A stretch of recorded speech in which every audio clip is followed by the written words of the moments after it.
புதுயுகம் நேயர்கள் அனைவருக்கும் அன்பு வணக்கம். ஒவ்வொரு நாளும் ஒவ்வொரு சிந்தனைகளையும் விதைத்து ஒவ்வொரு தனி மனிதனும் தன்னுடைய உணர்வுகளை உணர்ந்து அற்புதமான வாழ்க்கையை வாழ்வதற்குண்டான ஒரு விழிப்புணர்வை ஏற்படுத்துவதே இந்த உன்னை உணர்ந்தால் நிகழ்ச்சியினுடைய முயற்சி. இப்போ நம்ம வெற்றி தோல்வின்னு ரெண்டு விஷயத்தை வரிசைப்படுத்துகிறோம். இதில் எதை நம்ம வெற்றின்னு சொல்கிறோம், எதை நம்ம தோல்வின்னு சொல்கிறோம். நான் நினச்ச மாதிரி கார் வாங்கிட்டாலோ, நினச்ச மாதிரி சொந்த வீடு கட்டிட்டாலோ, நினச்ச மாதிரி என்னுடைய படிப்பை முடிச்சிட்டாலோ, நினச்ச மாதிரி குழந்தைகளை படிக்க வச்சுட்டாலோ, நினச்ச மாதிரி நான் ஒரு வசதிகரமான ஒரு வாழ்க்கைக்குள்ளே போயிட்டாலோ வெற்றியா? இல்லை எதுவுமே எனக்கு நடக்கலை, நான் எடுக்கிற ஒவ்வொரு முயற்சியிலுமே எனக்கு வெற்றியே நான் பார்க்க முடியல, எனக்கு நிறைய தோல்வி வருதுன்னு சொல்கிறதுக்கு பேர் தோல்வியா? இதில் வெற்றி எது, தோல்வி எது? கொஞ்சம் உள்ளார்ந்த பயணம் பண்ணி இதை கொஞ்சம் ஆராய்ச்சி பண்ணி பார்க்கும் பொழுது நம்மளுடைய பலத்திற்கான சோதனை வெற்றி, நம்மளுடைய பலவீனத்திற்கான சோதனை தோல்வி. அவ்வளோதான், சிம்பிள். உங்களுடைய பலம் என்ன அப்படிங்கிறத தொடர்ச்சியாக சோதனை பண்ணி பார்த்துக்கிறதுக்கு பேர் வெற்றி. உங்களுடைய பலவீனம் என்ன அப்படின்னு தொடர்ச்சியாக சோதனை பண்ணி பார்த்துக்கிறதுக்கு பேர் தோல்வி. இப்போ நாம் அதைத்தான் சொல்கிறோம். இப்போ எந்த இடத்துல உங்களுடைய பலம் அதிகமாக இருக்கிறது, எந்த இடத்துல உங்களுடைய பலம் மேம்பட்டதாக இருக்கிறதுங்கிறத நாம் வெற்றின்னு ஒரு அடையாளப்படுத்திக்கிறோம். எந்த இடம் நம்மளுடைய பலவீனம் இருக்கிறது, எந்த இடம் நம்மளுடைய பலவீனத்தை அதிகமாக நமக்கு வெளிப்படுத்துது அப்படின்னு நீங்கள் காமிக்கிறதுக்கு பேர் தோல்வின்னு நாமளே முடிவு பண்ணிக்கிறோம். அப்போது வெற்றிங்கிறது வெற்றி கிடையாது, பலத்தை நீங்கள் உறுதி செய்வதற்குண்டான ஒரு விழிப்புணர்வுக்கான வழி. தோல்விங்கிறது தோல்வியும் கிடையாது, உங்கள் பலவீனத்தை நீங்கள் தெரிந்து கொள்வதற்கான ஒரு வழி. அப்போ இங்கே வெற்றியோ தோல்வியோ அது வெறும் நிகழ்வு தானே தவிர அந்த நிகழ்வுக்கு பின்னாடி இருக்கக்கூடிய உணர்வு தான் ஒரு மனிதனுக்கு ஒரு சிந்தனையை ஏற்படுத்துகிறது. அந்த சிந்தனை என்னவாக இருந்தால் இதில் நீங்கள் தொடர்ச்சியாக உங்களுடைய வாழ்வை மேம்படுத்தி கொள்ள முடியும்னு பார்க்கும் பொழுது அதற்கு காக்னட்டிவ் எபிலிட்டி அப்படின்னு ஒரு அவசியமாக இருக்கிறது. அது என்னது காக்னட்டிவ் எபிலிட்டி அப்படின்னு சொன்னோம்னா, காக்னட்டிவ் அப்படின்னு சொன்னால் பிரச்சனைகளை கையாளுகின்ற மனோபாவம், பிரச்சனைகளை எதிர்கொள்ளக்கூடிய ஒரு மனோபாவம். எபிலிட்டி அப்படின்னா உங்களுடைய திறமை அதற்கான திறமை. அப்போ சிக்கல்களை எதிர்கொள்வதற்கு நீங்கள் தேவையான மனநிலையை மேம்படுத்தி கொள்வதே உங்கள் பலத்திற்கான சோதனையை அணுகுவதற்குண்டான ஒரு தீர்வாக இருக்க முடியும். அதற்கு நாம் செயல்படுத்த வேண்டிய விஷயம் என்ன அப்படின்னு சொல்லி பார்க்கும் பொழுது, ஒவ்வொரு சூழ்நிலையிலும் நாம் இயல்பாக இருக்க வேண்டும். இயல்பாக எப்பொழுது இருக்கிறோமோ, இயல்பு மனநிலையில் எப்போ இருக்கிறோமோ அப்போ காக்னட்டிவ் எபிலிட்டி இம்ப்ரூவ் ஆகுது அப்படின்னு பார்க்குறோம். இப்போ ஒரு உதாரணத்துக்கு சில நேரங்களில் நீங்கள் பாருங்கள், இப்போ ஆஃபீஸ் போவீங்க, ஆஃபீஸ்லேருந்து நீங்கள் வீட்டுக்கு போகிறீங்க, ஆஃபீஸ்லேருந்து கிளம்பி வண்டி எடுத்துட்டிங்கன்னா நீங்கள் அதே ரூட்டில் நீங்கள் கவனமாக இருக்கிறீங்களோ இல்லையோ அதுவாக நீங்கள் அந்த ரூட்டில் போயிடுவீங்க.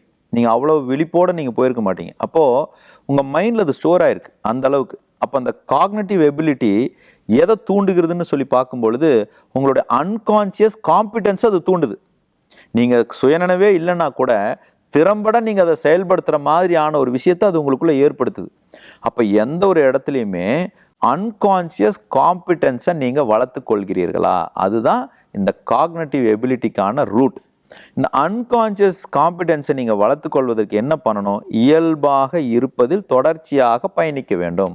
அப்போ எது நடந்தாலும் வெற்றியும் அல்ல தோல்வியும் அல்ல, எது நடந்தாலும் ஏமாற்றமும் அல்ல துக்கமும் அல்ல, எது நடந்தாலும் மகிழ்ச்சியும் அல்ல துக்கமும் அல்ல. இது பலமும் பலவீனத்தையும் எனக்கு புரிய வைக்கின்ற ஒரு நிகழ்வினுடைய வெளிப்பாடு என்பதை நாம் எப்பொழுது ஒவ்வொரு கணமும் உணர்கிறோமோ அந்த உணர்வு ஒரு மனிதனிடம் தெளிவான சிந்தனையை ஊக்கத்தோடு ஏற்படுத்துகிறது என்கிறது இந்த கருத்து. இப்போ இதை நாம் ஒவ்வொரு கணமும் எப்படி தொடர்ச்சியாக நடைமுறைப்படுத்துவது? பலம்னு பார்த்துட்டோம், பலவீனம்னு பார்த்துட்டோம், அன்கான்சியஸ் காம்பிடன்ஸை வளர்த்துக்கணும்னு பார்த்துட்டோம், காக்னட்டிவ் எபிலிட்டிக்கு அதுதான் ரூட்டாக அமையுதுன்னு பார்த்துட்டோம். இப்போ பணப்பிரச்சனை இருக்குது, அல்லது உறவு பிரச்சனை இருக்குது, அல்லது தொழில் பிரச்சனை இருக்குது, அல்லது ஆரோக்கிய பிரச்சனை இருக்குது, அல்லது சமுதாய பிரச்சனை இருக்குது. இதில் எது இருந்தாலும் தேவையான காம்பிடன்ஸை அன்கான்சியஸ் சூழ்நிலையில் கூட நம்ம வளர்த்து கொள்ளவில்லை என்றால் நிச்சயமாக அதை நாம் அடைவதற்கு வாய்ப்பே இல்லை. அப்போ இங்கே யாருமே திடீர்னு ஜெயிக்கலை, யாருமே விடிஞ்ச உடனே ஜெயிக்கலை, யாருமே புதுசாக பணக்காரன் ஆகலை. தொடர்ச்சியாக அவர்கள் செய்து கொண்ட முயற்சி, தொடர்ச்சியாக ஒரு சூழ்நிலையை அவர்கள் அணுகுகின்ற அந்த அணுகுமுறையினுடைய விகிதாச்சாரமும் அவர்களுக்கு தேவையானதை அந்த இடத்துல கொண்டு வந்து சேர்த்திருக்கிறது. அவ்வளோதான்.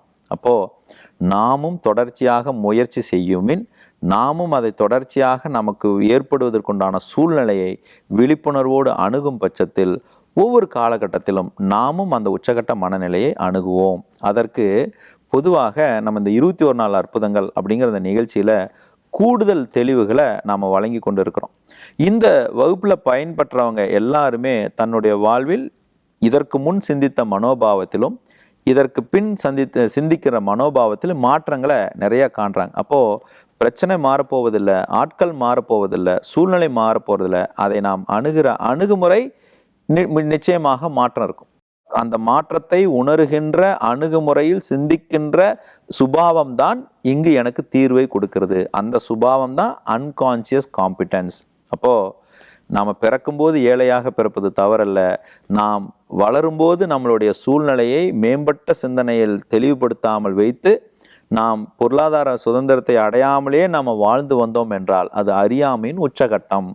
அந்த உச்சகட்டத்தில் நாம் வாழணுமா, இல்லை நமக்கு இருக்கக்கூடிய திறமையை சாத்தியப்படுத்தி சிறப்பாக செயல்படுத்தணுமா அப்படிங்கிறதுல நாம் கவனம் செலுத்த வேண்டிய அவசியம் இருக்குது. அந்த அவசியத்தை எப்பப்பெல்லாம் நாம் கவனித்து தீவிர நுட்பமான விழிப்புணர்வை நம்ம விதைக்கிறோமோ அந்த கணம் நாம் உயர்வான சிந்தனையையும் உயர்வான மேம்பட்ட வாழ்க்கை சூழலையும் அனுபவிக்கலாம் என்பதுதான் உண்மையாக இருக்கிறது. இப்போது ஒவ்வொரு காலகட்டத்திலும் நம்ம அதை செய்கிறோமா, தொடர்ச்சியாக நம்ம அதை பண்ணுறோமா? ஒரு தடவை நம்ம பண்ணுறதுனாலையோ ஒரு தடவை நம்ம செயல்படுத்துறதுனாலையோ வெற்றியோ தோல்வியோ கிடையாது. தொடர்ச்சியாக செயல்படுத்தும் போதே நமக்கு அந்த அனுபவம் மேம்பட்டு வருகிறது. அப்போ தொடர்ச்சியாக நீங்கள் செய்யும்போது அது கன்சிஸ்டன்சின்னு சொல்கிறோம். சில பேருக்கு பாருங்கள், ஒரு பழக்கம் வரும், அந்த நல்ல பழக்கமாக இருக்கலாம். ஆனால் அது சில நேரங்களில் ஒரு நாளைக்கு செய்வோம், 2 நாளைக்கு செய்வோம், அப்புறம் மறுபடியும் நம்ம பழையபடி நம்ம ஒரு சோம்பேறித்தனத்துலேயோ அல்லது சோர்விலையோ நம்ம போய் மாட்டிக்கிறோம். அந்த மாதிரி இல்லாமல் ஒவ்வொரு கட்டத்துலேயும் நம்ம தொடர்ச்சியாக கன்சிஸ்டண்ட்டாக அதை செய்கிறோமா அப்படிங்கிறது அவசியம். அப்போது எந்த ஒரு பழக்கமும் வழக்கமாக மாறணும். அந்த தொடர் பழக்கம் தொடர் வழக்கமாக மாறும். தொடர் பழக்கத்தை வழக்கமாக விதைத்து நம்மளுடைய வாழ்வில் குணாதிசயத்தை மேம்படுத்தி செய்கின்ற ஒவ்வொரு செயல்களும் அற்புதமான சூழ்நிலையை இட்டுச் செல்லும். அப்போது பழக்கத்தை மேம்படுத்தி அதை வழக்கமாக மாற்றி நம்மளுடைய செயலில் நடைமுறைப்படுத்தும் பொழுது உச்சகட்ட ஆனந்தத்தை நாம் அனுபவிப்பதே இதனுடைய வெளிப்பாடாக இருக்கிறது. இந்த விஷயத்தை நாம் ஒவ்வொருவரும் அதை விதைத்து இந்த பழக்கத்தை மேம்படுத்தி அற்புதமான வாழ்வை வாழ்வோம். வாழ்க வளமுடன், வாழ்க விழிப்புடன்.